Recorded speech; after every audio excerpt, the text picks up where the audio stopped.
editou no ano 2000, Liberalismo, Comunitarismo, Republicanismo no 2002, A convivencia plural, Dereitos e políticas de xustiza no 2008, editado tamén en castelán pola editorial de Inglaterra no 2009, Política e República, Aristóteles e Maquiavelo no 2012, e está a piques de saír o seu último libro, El último Foucault, en Biblioteca Nueva.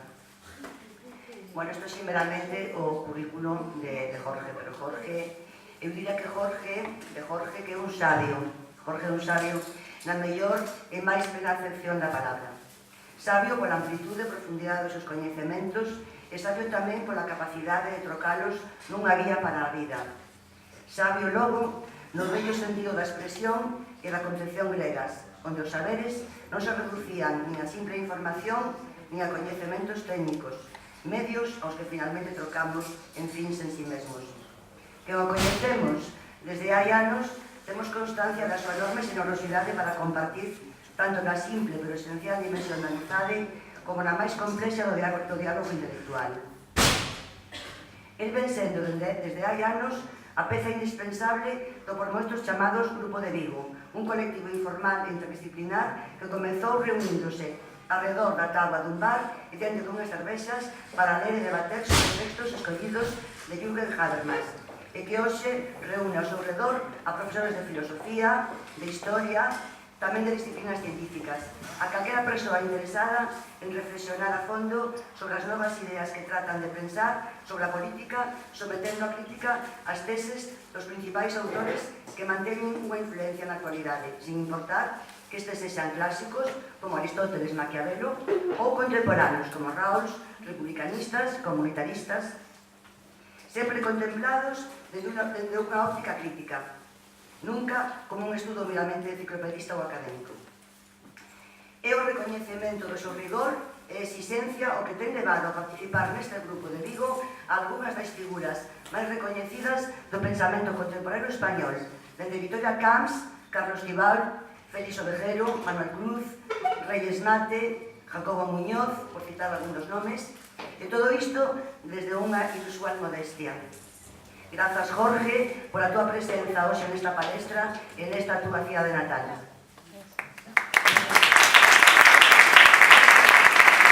Voy a hablar en primer lugar, en realidad, de algo que quizá uno no esperase que se hablase en una conferencia de la desobediencia civil, que es del valor y la importancia extraordinaria de la ley. Esto que se supone que vendríamos a tratar de justificar su no cumplimiento. Vamos a hablar en primer lugar de eso, de la importancia excepcional de la ley. En segundo lugar hablaremos del...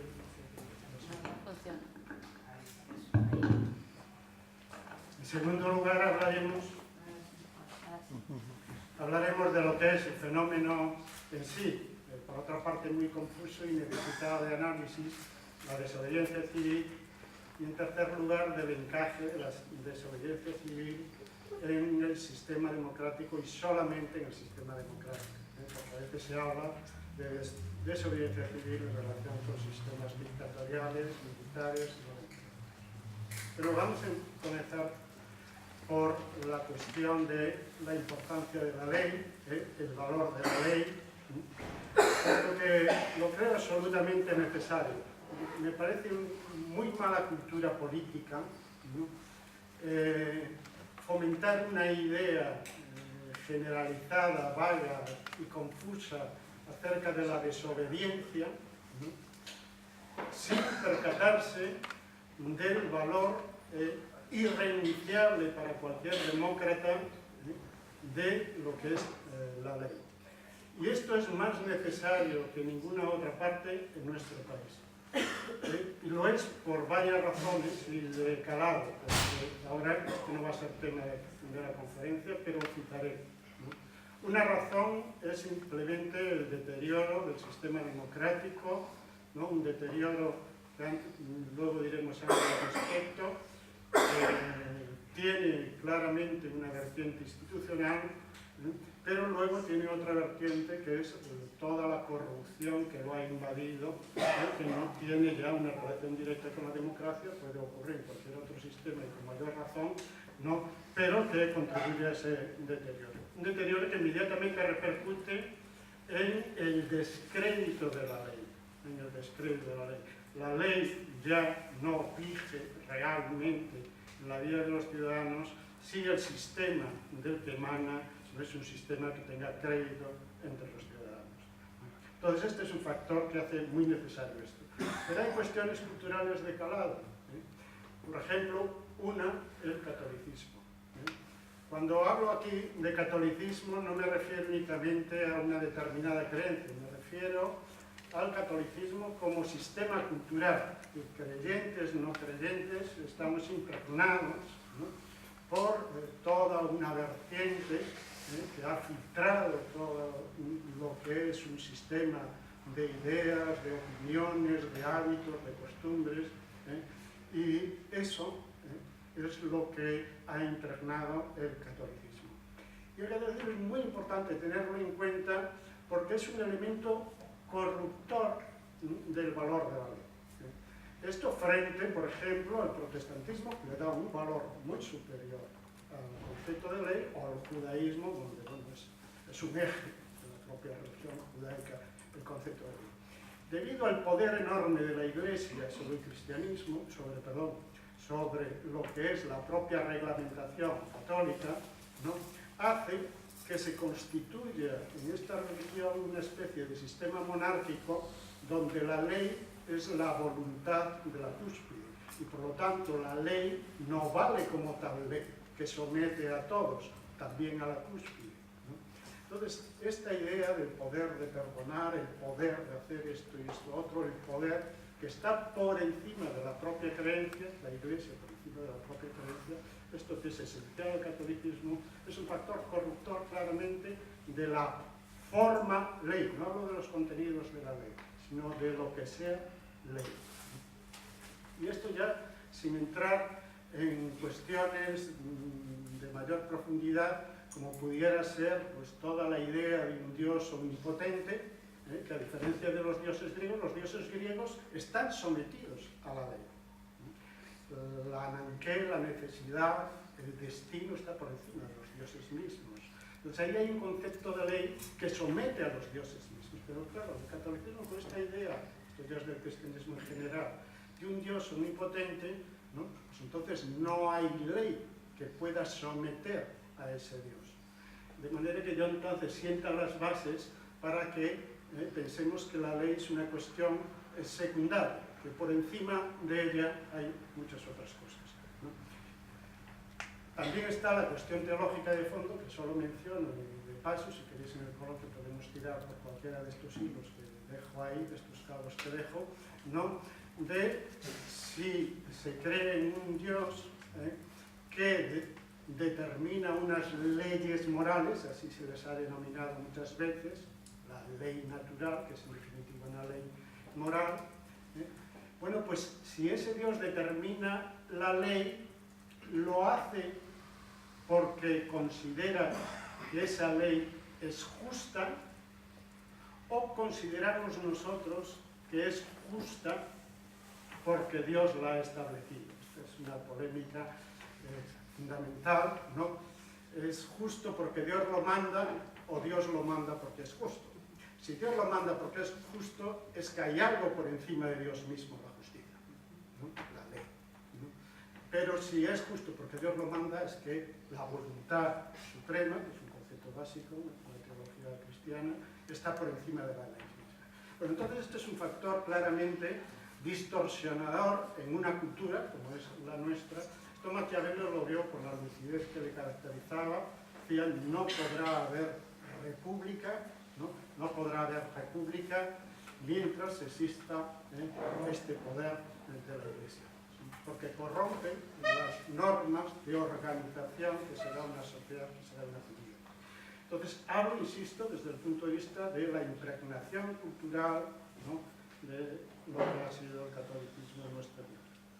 Bien, hay otro factor que también menciono solamente que corrompe el valor de la ley, y es un factor histórico, la excepcionalidad del sistema democrático en nuestra historia. Este es el periodo más largo en el que vivimos, en un sistema democrático, ha sido siempre una isla. Hay que ver lo que ha durado la Primera República, lo que duró la Segunda, y este es el periodo más estable que tenemos democrático. Por lo tanto, no hay aún una cultura secular suficientemente vigorosa, sólida, ¿no?, para que dé el valor que se merece a la organización jurídica que la sociedad se da a sí misma.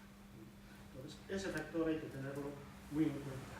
Y luego señalaría un último factor, y no por querer agotar este capítulo del descrédito de la ley, que es el carácter secundario que aún tiene en nuestra ciudadanía lo político. Porque lo político se identifica, en primer lugar, con los políticos. Como si los políticos fueran una especie de profesión, como es electricista, carpintero, los políticos. Todo esto es una concepción que hace que la idea profunda de la política quede absolutamente deteriorada, ¿no? Lo político para nosotros es algo que tiene un valor relativamente secundario. Hay otras cosas que importan más. Y para referirme solo a las del ágora, las que tienen repercusión en lo público, esas otras que importan más, por ejemplo, por encima de lo político está la religión, por encima de lo político está la identidad, ¿no?, o está la patria.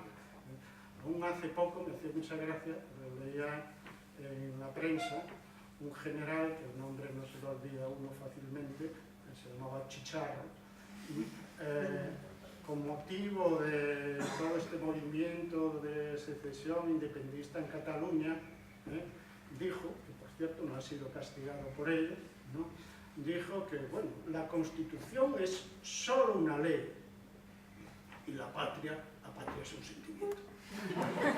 Bueno, esto lo dice todo. El sentimiento está muy por encima de la ley, es decir, es solo una ley. Bien, mal sabía que el otro nacionalismo al que se enfrenta también es un sentimiento.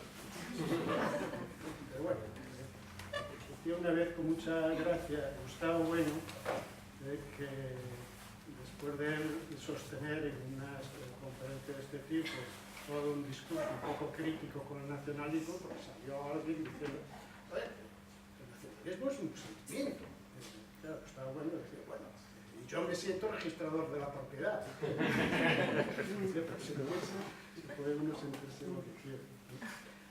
Bueno, entonces vemos que ahí hay factores de fondo de nuestra cultura que hacen que esto de la ley pues sea algo que resulte fácilmente cuestionable, que no les inspire especial autoridad, etc. Y creo que esto es muy malo para nuestra comunidad, ¿no? Y por lo tanto, si no tenemos en cuenta esto, el hablar de desobediencia civil puede ser una mala cultura política, ¿no? Entonces ese factor creo que es muy importante. Bueno, para mostrar ahora, ya fuera de este preámbulo, la ligazón de la ley a estos dos conceptos, voy a ver si muestro esta articulación, al concepto de democracia. Ley y democracia van indisolublemente unidos. Y a otro concepto que quiero reivindicar frente a todas estas ideas usuales de política, que es la política. El concepto de política va unido internamente al concepto de ley. Entonces vamos a ver la articulación ley, democracia, política. Una de las cosas que habría que observar es que lo que conocemos como ley política, es decir, un medio por el cual los ciudadanos organizan su comunidad, ¿no?, eso surge con la democracia misma. Surge con la democracia misma. No en vano se da por primera vez el concepto griego para ley, en este sentido es nomos, de donde viene luego a través de la derivación latina la palabra norma, ¿no? Nomos, la primera vez que se utiliza es con la creación de la democracia. Todos sabemos que la democracia se inventa en Atenas de finales del siglo VI, principio del siglo V, y es un hombre que se llamaba Clístenes, ¿no?, con quien por vez primera se puede decir, eso Heródoto lo atestigua y creo que con mucho acierto, se puede hablar de democracia, ¿no? Y es con él, con Clístenes, con quien por vez primera se emplea el término nomos, ley política, para señalar cómo se organiza la comunidad. ¿Qué es lo que existía antes de que la democracia se organizara a sí mismo con leyes? Bueno, pues existía otro concepto, ¿no? Con el que se organizaron los regímenes anteriores, aún no democráticos, ahora me refiero al mundo griego, ¿no? Que responde a la palabra griega thesmos, que quizá la mejor traducción sería decreto, ¿no? O ritual, aunque esto es una traducción libre, atendiendo a la idea más que a lo que es la palabra. El thesmos, lo que había antes de la ley política, era una especie de ley, decreto, que estaba vinculado directamente, inmediatamente a quien lo establecía. Por lo tanto, dependía de una voluntad que era siempre personal. Por lo cual, esto ya, como vemos, distorsiona nuestro concepto de ley. La ley no depende de ninguna voluntad personal, ¿no? Pero iba unida a una autoridad. Ese decreto no estaba escrito, de antemano no estaba escrito, por lo tanto no había libre acceso e interpretación de él, ¿no? Lo establecía en un determinado momento, pues la autoridad. ¿En qué momento? Cuando surgía el acontecimiento al que había que aplicar ese decreto. Entonces, en ese momento, pues, se enunciaba lo que vendría a corresponder a nuestra ley, se enunciaba de una forma muy ritualizada, ¿no? Una serie de frases repetitivas, etc. Bueno, había una determinada familias aristocráticas, que eran las que se ocupaban de conocer, ¿no?, los distintos decretos, de saber sus rituales, ¿no?, y que se lo transmitían unos a otros dentro de la propia familia, ¿no? Eran los exégetas de la ley, en realidad, de estos decretos, ¿no?, por técnicas que eran secretas, no accedían a ellas el resto de los ciudadanos. Bueno, pues todo esto es lo que se barre con el establecimiento de la democracia en Grecia, en Clístenes, y se establece el nomos, se establece la ley tal como nosotros la conocemos, y esa ley es escrita. Por primera vez se escribe, y se escribe en el muro de la Stoa, que estaba en un lugar, pues, generalmente lo que iba a ser luego el ágora, la plaza pública, para que todo el mundo pudiera leer. Entonces, el primer criterio es: la ley tiene que tener publicidad, la ley tiene que tener accesibilidad, todos los ciudadanos podrán leerla y podrán interpretarla, porque desaparece la figura de los exégetas, de esa familia especializada en los decretos que conoce la ley. Bueno, la ley, además de escrita, además de pública, de libre interpretación, ¿no?, la ley tiene una referencia fundamental no a la autoridad que la emite, sino que la referencia fundamental es a la verdad, a la razón. Es decir, que lo que es la publicidad externa, todo el mundo puede acceder a la ley ahí escrita en los muros de la ciudad, en la plaza pública, ¿no?, pues también tenga una cara de, yo suelo denominarlo publicidad interna, es decir, que todo el mundo pueda comprender la razón de la ley. Y si ve que es incongruente en algún aspecto, todo el mundo pueda señalar esa incoherencia o esa incongruencia de la ley, ¿no?, y poder decir: la ley no es justa o la ley no es racional, debe cambiarse. Bueno, y luego el último elemento de esa ley es que esa ley emana no de una autoridad personal, sino que emana de una autoridad impersonal, que es el demos, es el pueblo. El pueblo compuesto por cualesquiera, porque cada miembro del pueblo es un cualquiera, nadie tiene más poder que otro, ¿no? Y este es el demos impersonal del que emana la ley. Por eso la ley tiene esa misma impersonalidad, La La ley está por encima de los hombres, está por encima de cualquier voluntad, porque es emanación de eso que luego se establecerá como pueblo, que no es nadie en concreto. Entonces, en este sentido, la ley se opondrá rotundamente a tiranía. En un principio hay dos palabras que son antónimas, que son nomos y tiranía, que es literalmente la palabra griega. La ley, donde hay ley, no hay tiranía, porque donde hay ley está emanada del pueblo y todos se someten.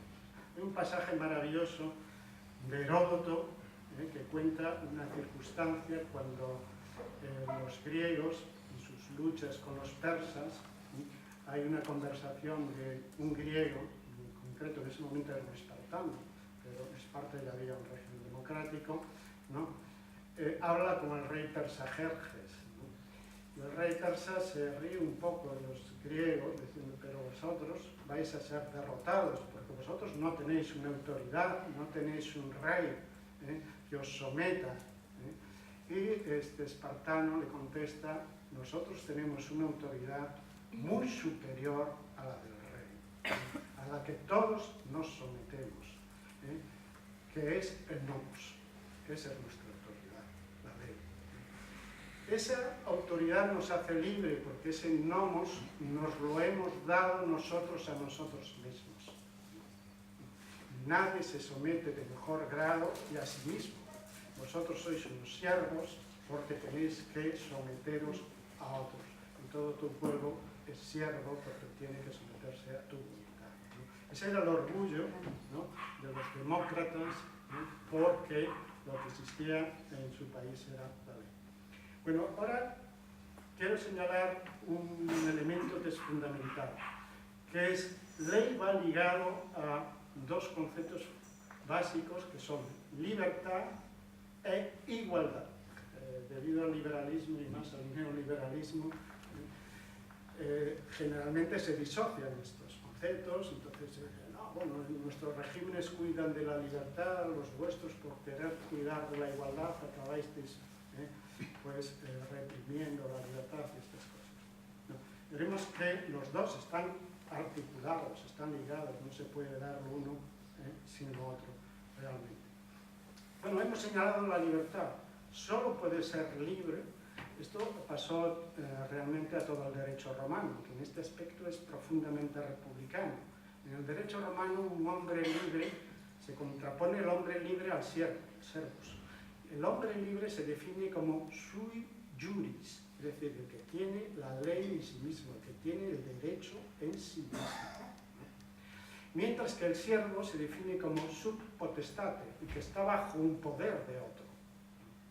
Bueno, pues solo en el régimen que impera la ley, que emana del demos, el ciudadano es tal, es decir, no es siervo, es libre, es sui juris, porque se somete a una ley que él se ha dado a sí mismo.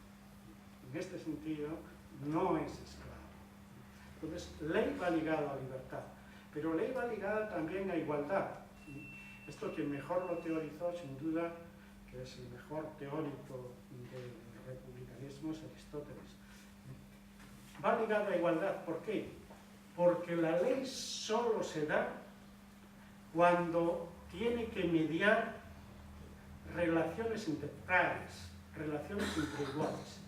Allí donde hay jerarquía, lo que hay es el sometimiento de uno a otro, del más débil al más fuerte. Solo donde hay igualdad necesitan ambos un referente que haya emanado de ambos y que los dos acepten para dirimir los conflictos que pueda haber. Por tanto, la ley solo tiene sentido si hay relaciones de igualdad. Si no hay relaciones de igualdad, pues el que imponga el poder dominante, pues eso es lo que verdaderamente determina las conductas de los demás y no la ley. Podrá haber una ley, pero no es vigorosa, no es vigente realmente, está únicamente sobre el papel. Por eso, esta relación estricta entre la igualdad y la ley es lo que hizo que la democracia al principio, La democracia con Clístenes y aún con Efialtes, la democracia griega llega a su máximo apogeo con Pericles, ¿no? A mediados del siglo, ¿no? Y al principio la democracia no se conociese, raramente se conociese con ese nombre. El nombre de democracia es del griego democratía, ¿eh? Pero es un nombre muy raro. Como se conoció la democracia al principio, fue por el término isonomía. Isos igual, griego, y nomos, ley. Igualdad respecto a la ley. Eso era la democracia, isonomía, igualdad respecto a la ley, ¿no? Pero igualdad no en el sentido liberal clásico, es decir, todos somos iguales ante la ley, porque esto se puede prestar a múltiples desigualdades, ¿no? ¿Recordáis aquello que decía el famoso escritor francés, Lejeune? No, bueno, se puede establecer una ley que parezca que sirve para todos igual. Por ejemplo, prohibido a todo el mundo, sin excepción, dormir bajo los puentes. Claro, eso es para todos iguales, pero hay mucha gente que no necesitará dormir bajo los puentes, ¿sí? Entonces, no se refiere la igualdad meramente al aspecto de situación, de no privilegio respecto a la ley a la que todos debemos obedecer, sino igualdad también en cuanto al poder que tenemos de emitirla. Igualdad en cuanto a que la ley debe ser establecida por ciudadanos que están a la par, porque si hay poderes diversos, entonces ya hay algo que distorsiona de salida, ¿no?, esa propia ley. Es decir, ya hay algo que va a hacer que esa ley no tenga el crédito que merece. Bueno, entonces esto, como veis, liga no solo igualdad y libertad, sino que al tiempo que lo hace, eso es lo que define democracia, isonomía. Bueno, ahora solo nos falta el tercer concepto. Decíamos que íbamos a ligar ley, democracia y ahora política. Bueno, el término política, tan deteriorado, en muchos casos tan justamente deteriorado, es uno de los términos que debiera tener más valor para nosotros. Aristóteles, que solo dio dos definiciones de hombre, una dice el hombre es un animal de logos, es un animal que tiene razón, palabra, logos significa las dos cosas en griego. Dio esta definición, el hombre es un animal que tiene logos, que habla y habla racionalmente, y la otra definición que dio Aristóteles, y las dos definiciones están unidas, es el hombre es un animal político. Lo cual quiere decir que si alguien se declarase apolítico, en el fondo, desde la honda perspectiva que estoy señalando, sería usted está renunciando a su humanidad. Bueno, pues, ¿por qué este sentido profundo del término política? Porque política era justamente la actividad que llevaba a organizar toda la comunidad de esta manera. Cuando los ciudadanos se preocupan por la ley, que son ellos quienes la tienen que elaborar, ¿no?, que no son solo los destinatarios de la ley, eso ocurre en las monarquías, ¿no?, uno la establece, el otro es el destinatario, el pueblo, sino que son también los emisarios de la ley, porque solo así se da libertad, ¿no? Entonces el ciudadano hace política. Esta es la profunda razón que le llevó a Aristóteles a calificar solo de política la república. La república incluye la democracia en el concepto de Aristóteles. Todos los demás regímenes literalmente no son políticos. Literalmente no son políticos, puesto que no son regímenes en los que el ciudadano se da a sí mismo la ley, participa con los demás en esta elaboración. Bueno, hay otros elementos, voy a pasar por ellos. Por ejemplo, si debe aceptarse o no el castigo que viene por el incumplimiento de la ley. Y aquí hay posiciones diversas, los juristas que consideran esencial, los primeros que lo defendieron, Thoreau, Gandhi, aceptaban el castigo, debe aceptarse, esto es una muestra de nuestro respeto del orden de la comunidad, además es una muestra de convencimiento moral. Thoreau decía en situaciones de injusticia, en lugar de la gente honorable es la cárcel, entonces pues se iba con mucho orgullo a ella. Pero bueno, hoy hay mucha discrepancia debido al deterioro en las intervenciones de las fuerzas públicas al respecto, ¿no? Y de hecho, pues hay defensores magníficos, por ejemplo, pienso ahora en el jurista americano Ronald Dworkin, que se ha muerto hace unos meses, que defendía ya el poder eximirse por todos los recursos legales que tengamos del castigo. Bueno, entonces, en resumen, yo destacaría que la desobediencia es civil precisamente por tres razones, y que entonces no es civil, aunque es desobediencia, ¿no? Y estas tres razones son, primera, ¿no?, porque realmente la realiza el ciudadano en calidad de ciudadano, por lo tanto pública, abiertamente. El ciudadano tiene su presencia siempre en el acto, es decir, no es ciudadano en su mundo privado, es ciudadano siempre en el mundo público, ¿no? Es cívica en el sentido de no violenta, que nunca rompe las posibilidades de diálogo para transformar la ley misma, y es cívica porque apela a los fundamentos de justicia, a los derechos básicos en los que dice basarse la misma Civitas, la misma ciudad, la misma comunidad. Entonces, en este profundo sentido, es civil. Y porque es civil, es por lo que se justifica. Bueno, cabría ahora aludir, lo dejo si acaso para el coloquio, al distinguir claramente este concepto de desobediencia civil con dos conceptos con los que se confunde habitualmente. Uno es el de objeción de conciencia. La objeción de conciencia no es desobediencia civil, tiene un carácter moral, tiene un carácter privado, no político, aunque tenga efectos políticos, ¿no?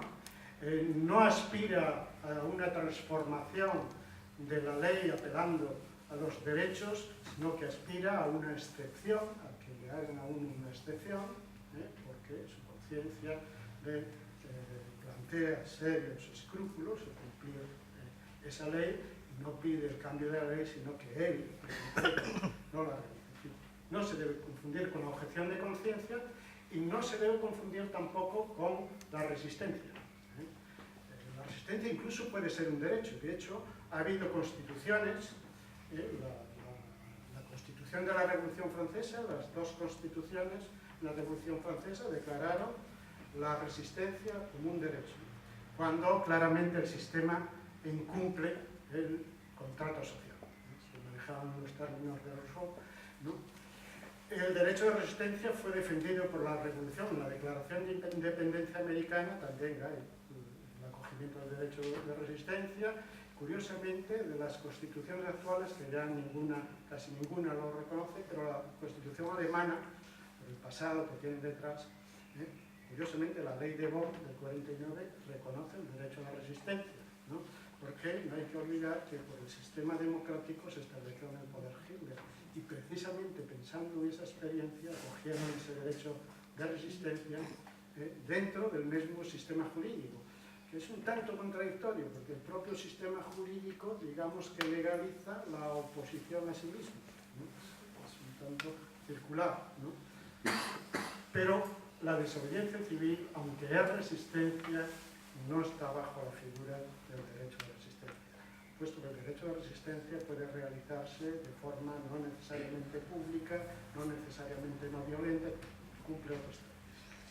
Bueno, y por último, ya aproximándome al final de esta exposición, no quiero cansar a nadie, vamos a esta tercera parte. ¿Por qué esto que acabamos de definir con esas características y que hay que evitar la confusión con otros fenómenos similares?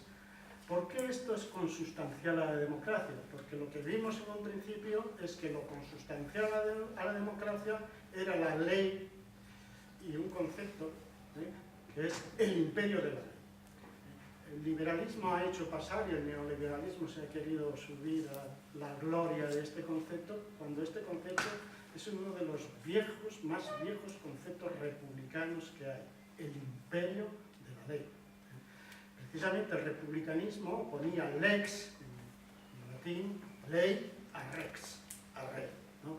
Donde hay ley no hay rey que valga, ¿no? Entonces, en este sentido, el imperio de la ley es consustancial al sistema democrático. Bien, esto era lo que veíamos al principio, y ahora decimos que la desobediencia civil, esta figura que acabamos de definir, es consustancial al sistema democrático.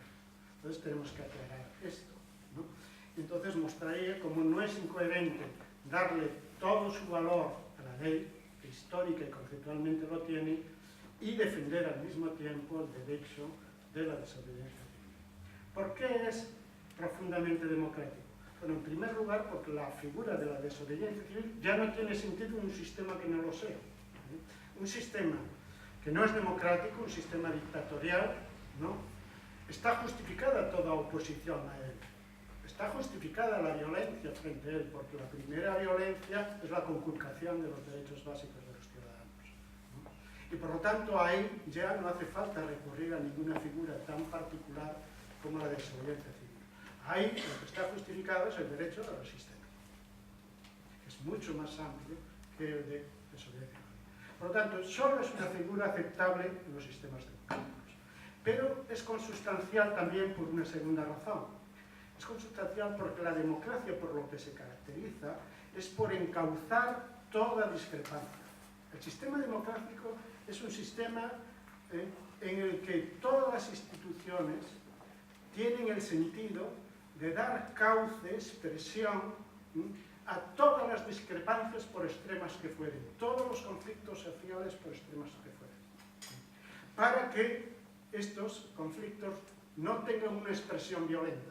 Entonces se rompa la sociedad en una guerra civil, un enfrentamiento violento entre sí, ¿no? Esto es lo que hace el sistema democrático. Ritualizar el conflicto, ritualizar la oposición por extrema que sea entre unos y otros, ¿no? La desobediencia civil es una figura que lo que expresa es una discrepancia extrema. Es decir, esta ley es injusta y esta ley yo no la acato, la desobedezco públicamente. Es una manifestación extrema frente a una pieza del sistema democrático. Bueno, pues el sistema democrático es lógico que haya sido el primero en encauzar también esta figura. No la ha establecido jurídicamente en ninguna parte, pero esto ha sido porque se considera que puede ser contradictorio en los términos, es decir, por cuestiones puramente formales. Pero sí se ha considerado que no debe ser juzgada como un mero desacato, como una mera infracción, como un mero delito, cuando se hace con las características que tiene la desobediencia civil, de la manera que antes señalaba. Entonces, es democrática por esta razón, porque encauza o busca el encauzamiento, por eso no es violenta, en el sistema democrático y solo este puede acogerlo. Pero hay también una tercera razón, ¿no? Y es que a lo que apela esa desobediencia no es una mera disgusto, inaceptación de la ley. Lo que apela a esa desobediencia, lo que apela es a la legitimidad democrática.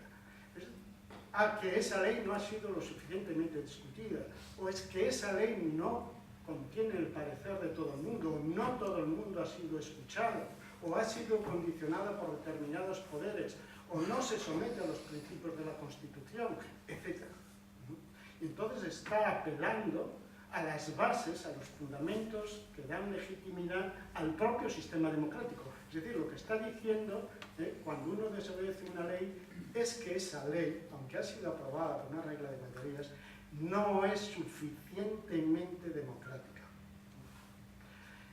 De manera que entonces quien apela a la falta de obediencia en realidad es a los pilares en los que se sustenta el régimen democrático. El régimen democrático, decía Habermas una vez que teorizó esto, este filósofo alemán, se sustenta en dos pilares. Uno, la legalidad, el orden jurídico, ¿no?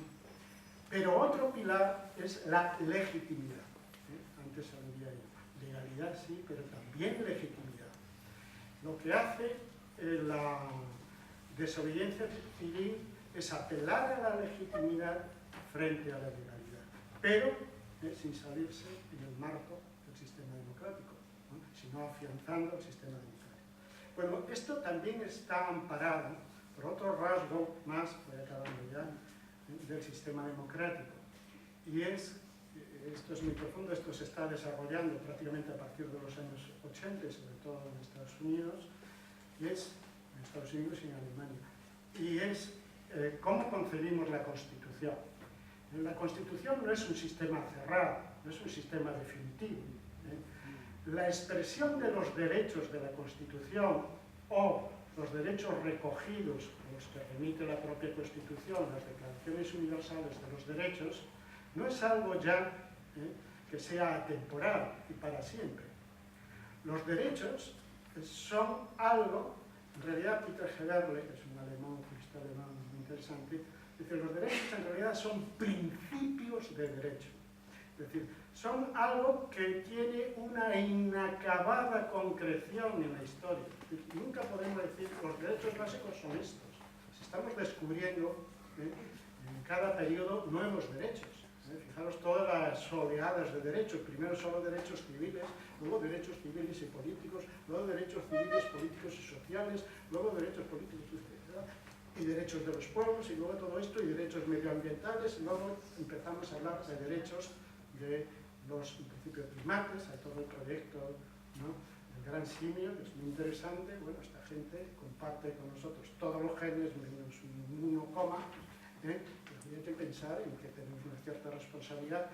Vamos evolucionando, esto es una materia abierta, por lo tanto nadie puede considerar que los principios del derecho tienen una concreción definida ya. El derecho es una cuestión abierta y un medio por el cual se detecta nuevos derechos o una aplicación restrictiva de los derechos es justamente la desobediencia civil, porque es una llamada de atención a la sociedad de que principios básicos aún no tienen una suficiente concreción. Y la Constitución también tiene otra cara, no solo los derechos no están concretados definitivamente, sino que está abierta en otro sentido, y esto es la novedad, digo, que se está desarrollando últimamente. La Constitución no tiene unos únicos intérpretes, unos juristas especializados en ello, el Tribunal Constitucional, etc. La Constitución la interpretamos todos, como se interpretaban aquellas nomoi en plural, aquellas leyes que se escribían por vez primera en los muros de la Stoa en Atenas, ¿no? Y los ciudadanos la leían y decían, pues esto no me parece muy congruente, etc. La interpretamos todos. La Constitución es abierta en el sentido también de sus intérpretes. Somos los ciudadanos, y no solo unos expertos, los que interpretamos la Constitución. Entonces, es un proyecto inacabado, pero por definición inacabado, no se acabará nunca. Y uno de los elementos que hace que muestre las concreciones posibles, progresivas de los principios de la Constitución es justamente la desobediencia civil. Como veis entonces, la desobediencia civil no solo es inconsecuente con la ley, sino que es uno de los medios por los cuales ésta se abre a una nueva fuente de derechos y por los que hace que la democracia merezca el valor que da. Nada más.